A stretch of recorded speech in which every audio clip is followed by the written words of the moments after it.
Hello and welcome to the Startups of London podcast. I'm your host Ozan and the founder of Startups of London. Today, I'm joined by Brain Pallas, founder and CEO of Opportunity Network. So I've done some research on what the Opportunity Network is. I've known it for about 6 months now. And it's really interesting, I must tell you. It counts 45,000 CEOs in 120 countries in its network, and hosts a $400 billion deal flow. This is quite remarkable, I think. Valued at 165 million, and they do partner up with top financial institutions like the London Stock Exchange Group, UBS, and so on. Its team counts around 100 people with over 40 different nationalities, so quite diverse there as well, and operating all over the world.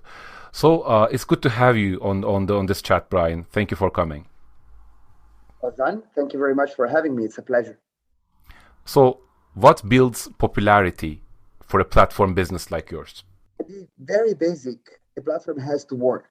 So people that are coming to the platform need to find what they're looking for. And for that, you need an initial critical mass. Who are our members? Our members are CEOs of companies. It could be companies that are as small as 250K to 2.5 million, which is companies that join our Opportunity Network Lite program, our program meant for small startups to grow. And then, most of our members are actually from the 2.5 million in revenues to the Unilever of the world. When they come in, they want to find business partners they can trust and they can do business with. And, they could be raising capital, investing capital. They could be selling a company, buying a company. They could be looking for a distribution partner, or they could be looking for a supplier. They may be looking at doing a joint venture or whatever else. And when they come to the platform, they need to know that they will find a number of counterparts that are interested in doing business with them. That is the very basic. It's a very, very hard basic to get when you're trying to connect CEOs on a global basis.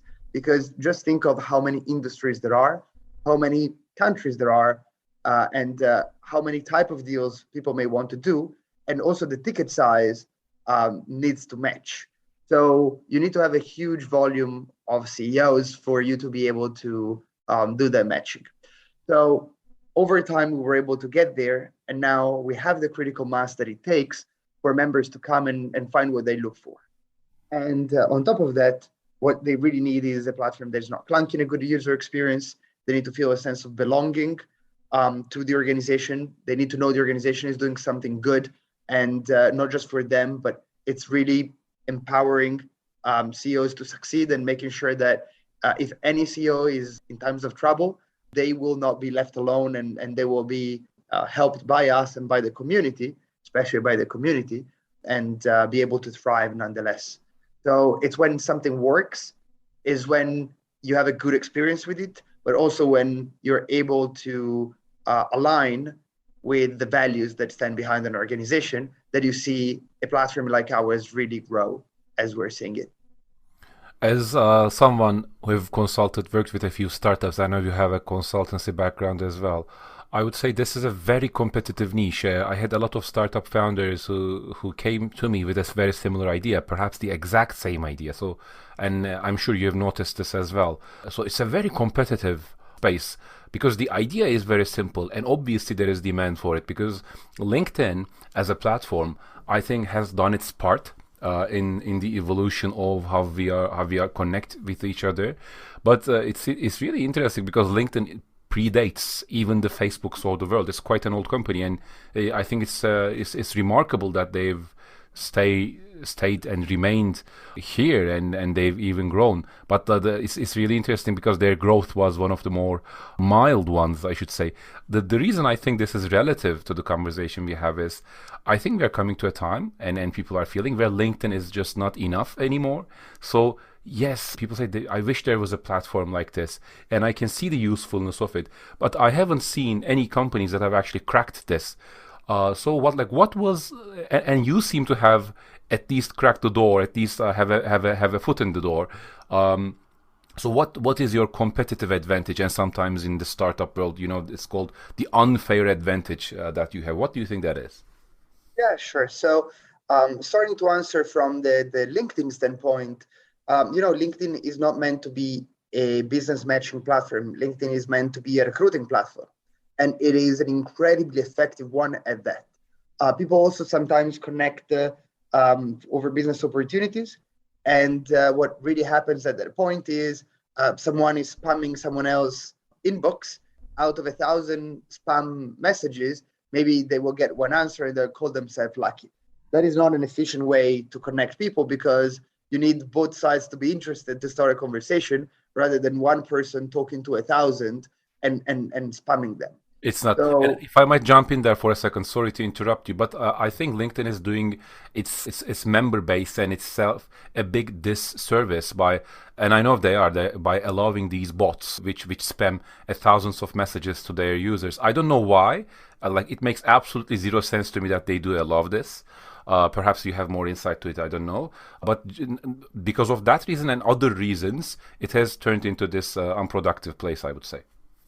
yeah, and you just start ignoring your inbox on LinkedIn. But anyway, if you're listening to this podcast and you're based in Europe, just know that you will not be receiving a lot of that starting January 10, because the European Union has banned direct messaging from people that are not in your contact list in your inbox. So hey, good news spam wise. Yeah, Um, indeed, indeed. but yeah, we'll keep going in the rest of the world. Um, that said, the point is a business matching platform is a platform where both sides express their interest in speaking and only then get connected. So you don't have 1 to 1,000, but you have a 1 to 1 where both people really want to connect. And out of one message, you have one response, not out of 1,000 messages, you have one response. So in that field, yes, you're right. There has been plenty of attempts. And that said, I would not call our space a highly competitive space. I I Interesting. actually I actually would call it quite the opposite. Why?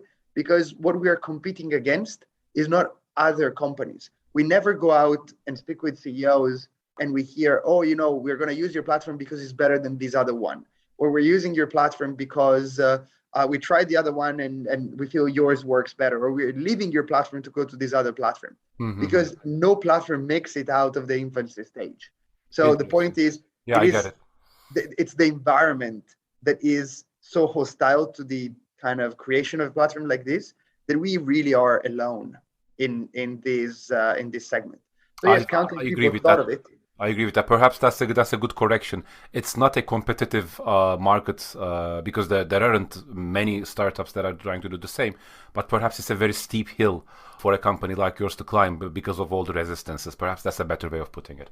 Yes, and it's not like people are resisting. Is the fact that people are used to platform where you go in and you find what you want. But just think about all the possible deal types, all the possible industries, and all the possible geography there will, and the deal sizes.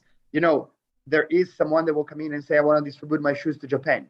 And either in the platform you have department store buyer from Japan or tough luck, and the guy will not want to find one, will want to find a bunch, right? So apply these for every industry you can think of, every deal size and every geography, and it becomes a huge matrix with like tens of thousands of possible crossings.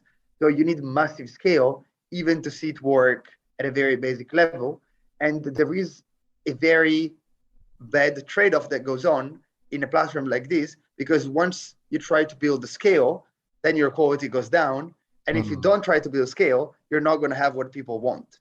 And so every platform that basically tried to create this marketplace either ended up anemic with too little volume to make it work, or ended up getting a little bit of initial traction and get volumes to balloon by allowing anyone in. And it's the market of lemons where, you have good guy meets bad guy stays, and then bad guy meets worst guy, and only the worst guy stays. You know, Yeah, like that's incredibly accurate. I love this because it's I have an insight into this as a I've worked in recruitment, I've worked in management consultancy, I've worked as a startup founder, so I've seen all sides of this coin. And Like that is spot on. It's so true. That's the biggest problem because they people try to build volume and they build volume with low quality leads. And then what happens is the low quality leads stay there because they want to reach other people, but the high quality leads leave the platform. And it's a very difficult question. I'm curious, like, how did you overcome this problem? This must be the biggest bottleneck, perhaps, for the growth of your company. Perhaps there were other ones, but I'm sure this is a very big one. So, like, how did you achieve that initial volume in the first place? And how did you actually grow it there? It was not easy, I'll tell you that, but we had a very unfair advantage. So we don't have really 45,000 members. We have 85 partners that have brought our 45,000 members. I So see. we went out to Mm. banks Okay. like UBS, like Credit Suisse, like ABN AMRO, like Intesa San Paolo, like Citizens or London Stock Exchange, all these big institutions. And these institutions, for a living, they serve the type of clients that will be our members. And we got these institutions to distribute access to our platform to their customer base. So we know that when someone comes from, the ultra high net worth segment of UBS, they are eligible and qualified to be on our platform. When someone comes from the commercial banking of ABN AMRO, they are qualified to be on our platform because they're the CEO of a company with more than 2.5 million because they're in that segment of the bank. Yeah. And banks have to do the screening by law to be able to accept the customers. So they're not doing the extra work for us of screening. They have to do it anyway by law. So we are the aggregate of the customer base of 85 institutions around the globe. And it took like 100 years to this institution to get their customer base. And what we're doing is we're basically aggregating all this volume on a single platform. So rather than us going and creating a platform like that, which would take centuries to do, and you wouldn't create the critical mass fast enough for people to want to stay on the platform in the meanwhile, we are just aggregating large bulk amount of members from these institutions. And I would also say time works against some businesses and time works in favor of some businesses. So in a business like this, my guess is, to a certain extent, because of the momentum of that network, trust and the additive quality of the business, time works in favor in some aspects to build trust. And because I've been looking at the Opportunity Network, correct me if I'm wrong, but you have been going on for 8 years. Is that not the case? It is the case. It will be 8 years in 2 months. Yeah. So So time flies. yeah, time flies. And I have two questions that has to do with this. One of them, what do you think about like what's your criticism of the idea that people start a business and in like they expect to start a business or a startup and in 2 years they expect to sell the company and make it out as a millionaire. So what's your criticism on the prevalence of that way of thinking that is in the ecosystem today? And secondly, for you personally, how were you able to marry almost the need for financial stability for yourself and the monetization and the pricing strategies of the business over these period of 8 years? Sure. So let's start with the premise. If someone can build a company worth a billion in 2 years and sell it, and they are happy with their billion, that is what they should do. And there are people that did it, and congrats to them. It's not very common or prevalent, but it does happen. There are always lottery tickets around. And in this case, it would be a very well earned lottery ticket because for sure people would have worked very hard during the 2 years to achieve it. Now, when it comes to us, we knew from the get-go that this was not a 2-year play, and we accepted it. We are trying to create something that has never existed before for good reasons, because it's incredibly hard to build. But we know that what we're doing can solve a huge problem, and we know that it has the potential of getting to the size of the LinkedIn and the Google and the Facebook and the Amazon that we were mentioning before. So we're here for the long run, and we're here to build something that really will facilitate any CEO to do business on a global basis. And it's a big vision. And of course, to realize a vision that is kind of that vast, sometimes it takes time. And we came into it with that expectation. Also, some founders are running companies to make money and then retire. that is not the way I look at it. Personally, I'm very fond of Opportunity Network because I believe that it will bring a lot of impact in the world. It will create jobs, enabling CEOs to find one another. It will allow companies to grow. When companies grow, they hire. And if you look at Alibaba, which is another segment, is like the $1,000 to $100,000 type of transaction, while we are the $100,000 to $1 billion transaction, but is like adjacent. They created 30 million jobs in 20 years. So that is what makes me wake up in the morning and makes me excited to be here, not for 8 years, but maybe for 80 years, and really kind of bring an impact to society. So I never came to Opportunity Network with the idea of I'm going to start something, make it big, get rich, sell it. I always started this company with the idea of I'm going to be running this for a long, long time, and I'm not going to be satisfied because I'm going to have a nice exit or because someone comes and gives me a large check, but because we will be able to achieve an impact for the world that would have not happened otherwise. And that's really what drives me. And, over time, there have been companies that looked at us and said, your customer base is phenomenal. Why don't you sell the company? Would you like to explore the possibility of you getting a check and retiring? And I'm like, okay, but what I'm going to do if I get a check, right? So I can start another company, but then I love very much the one I'm doing. Why would I leave it and sell it or retire? And, I'm not the kind of guy that goes for retirement. Why would you? Why would you? It's more fun. It's more fun to work for. I think it's a lot of fun to build something that came as a result of the hard work, the problem solving, the intelligence, the human hours that you've put into it. It's a living entity. It is something you've created that is bigger than you. That's the best feeling in the world. Why would you give that up? I'm 100% with you, Ozan. Indeed. So tell me what the team and the funding process has had an effect on the growth of the team. Can you tell me about that a bit?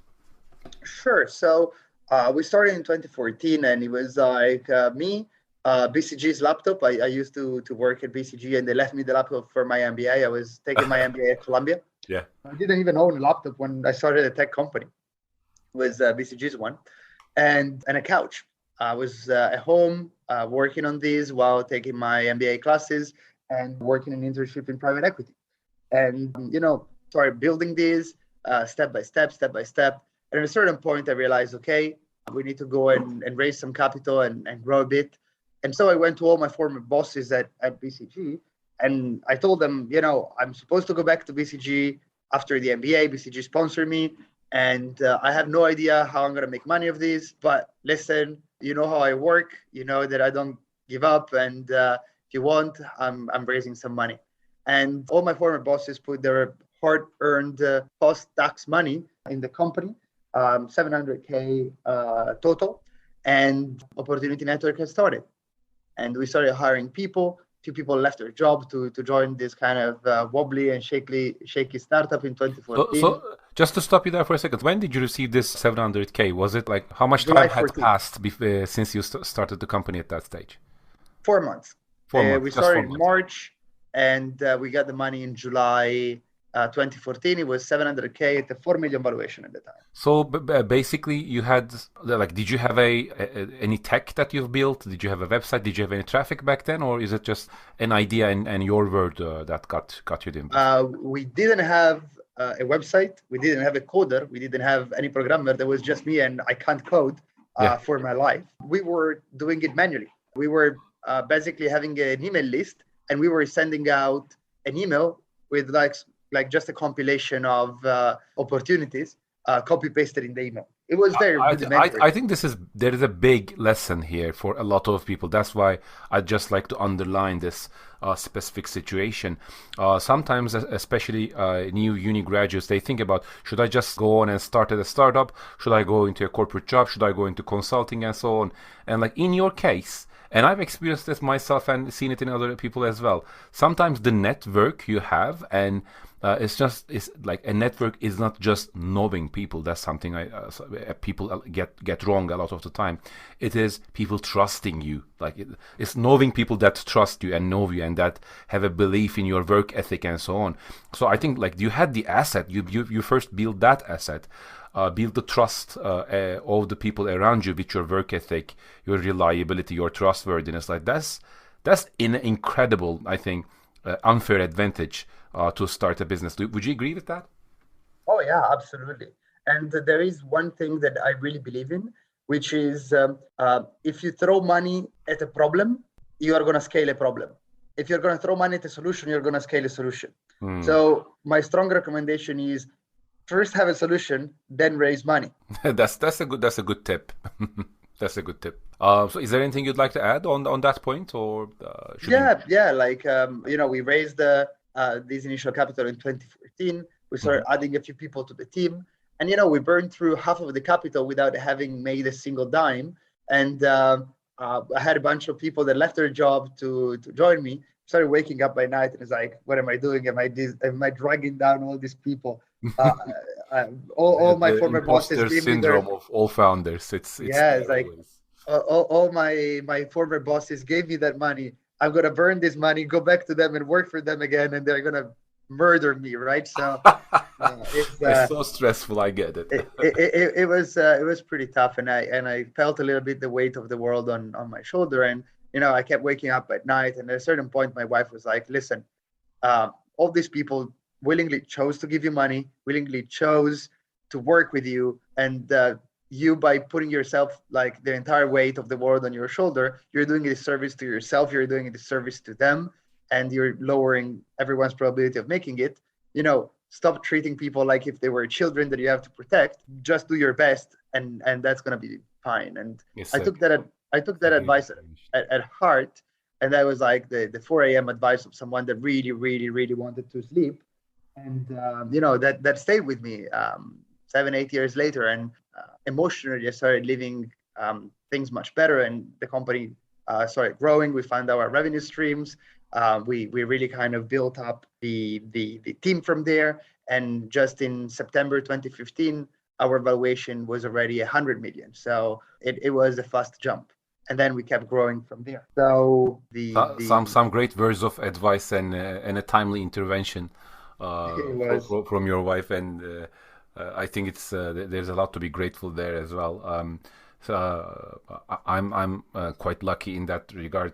My wife has been supporting me in my entrepreneurial journey, and she's been the voice of reason and emotional support. And like sometimes people just take that for granted. It's not. It's, I think, a huge part of what makes people successful is having people around them who love them and who support them. And like sometimes it's difficult to get that in a very individualistic culture. Sometimes collective cultures have other problems where they like just criticize you too much. But when you find a balance and when you find people who love and support you, it has nothing to do with business, but it's a key asset to do business with a clear head and to be able to problem solve effectively, I would say. 100%. Like, Ozan, if you think it's hard to be an entrepreneur, like just imagine how hard it is to be the wife of an entrepreneur Yeah, or the husband. I It, would it say. is it is so tough. Like you're married with this emotional Yeah, roller coaster nerve wrack erratic that and yeah. keeps saying that he's gonna go like to the moon, and then everything is gonna crash, and you have to keep this guy in check or this girl in check, making sure that they don't pawn the house or they don't jump from a window all the time. It's definitely a tough job for a partner. It is quite difficult, so we should appreciate our partners more. I think that's one of the key Oh yeah. reminders for the people listening. Go and appreciate your partner a bit. That's fantastic, Brian. Thanks. I have a final question because we're running out of time. And what other opportunities do you think there are in the market for platform startups in specific and also in general in other industries? This is just like, feel free to make wild guesses, wild bets, just intuitively. Which areas are areas specific to platform startups and also in general that you think there are ripe opportunities for new founders, new entrepreneurs out there? So a company that I think would be very cool, and I don't see it around, is a company that would solve a big problem, I think, for delivery economy.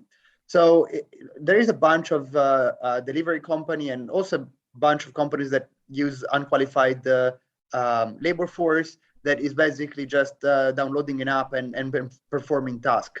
Go from the kind of Fivers and TaskRabbits of the world to the Deliveroo and Glovo and Grubhub of the world to the guys that come and read your meter for gas and light and so on. So there is a bunch of people that is taking all these jobs by downloading all these apps, and that kind of can extend even to the Uber and the Lyft and the likes, right? Yeah. So what has happened is all these people are not getting any labor protection, and they're getting paid very little. They have to kind of balance between all these different jobs, and Mm. often they don't even optimize what they're earning. So what I think will eventually happen is someone will start a platform just to aggregate all these people, give them, if they work a certain number of hours, good kind of benefits and kind of employment and stuff, and basically rent out these people to all these platforms that they will not need to kind of build their own critical mass of riders and drivers and whatever. They can just put out a need on this platform and automatically be linked, and automatically the request of someone in Uber would be pinged through this other app, and basically this app would optimize the job for the person based on where you are, based on what your qualification is. This is the highest paying job you can get, and basically act sort of as a union labor for all these people, maximizing the revenues they can make from all these apps. I think that would be something fascinating to see. If anyone wants to start a company like this, call me. Uh, I'll You might gladly. get a few calls. Like how can people reach you? By the way, also, what roles are you hiring for? Like what is the talent you're seeking? That might also be a good question to top things off for people to reach out to you, and how can they reach out to you? Oh, we are hiring with a capital H, especially salespeople in Barcelona. So if anyone likes the sun and speaks Spanish, English, Italian, whatever, and wants to be in Barcelona, just apply for our sales position. You can go on LinkedIn and find all the positions open for Opportunity Network. We are starving for people, and London doesn't have such a good weather. So in terms Okay, of so it's reaching out, opportunitynetwork.com for the people listening. There's opportunitynetwork.com. Go and visit their site. I think you'll be able to find the careers link at the bottom, and also the LinkedIn pages. You can find it from Brian's LinkedIn page, and the Opportunity Network is there as well. So just giving people a reminder where they can find it. absolutely. And in terms of contacts, all the emails in the company are very easy. It's first name at opportunitynetwork.com. So as long as you know how to spell Brian, you should be able to contact. That's the first filtering test Exactly. for By reaching. the way, it's with the I, not with the Y. Let's give people an unfair advantage. Okay, that's good. That's great. Yeah, it's kind of like a secret code for the people who have listened to this podcast. There's an opportunity for, but it really is like that. It's interesting. So Brian, listen, we've ran out of time, but I've thoroughly enjoyed this chat. It was one of the most fun chats I had for a while now. So thank you very much for coming and being a part of this. Ozan, thank you very, very much for having me. It was a pleasure. Take care.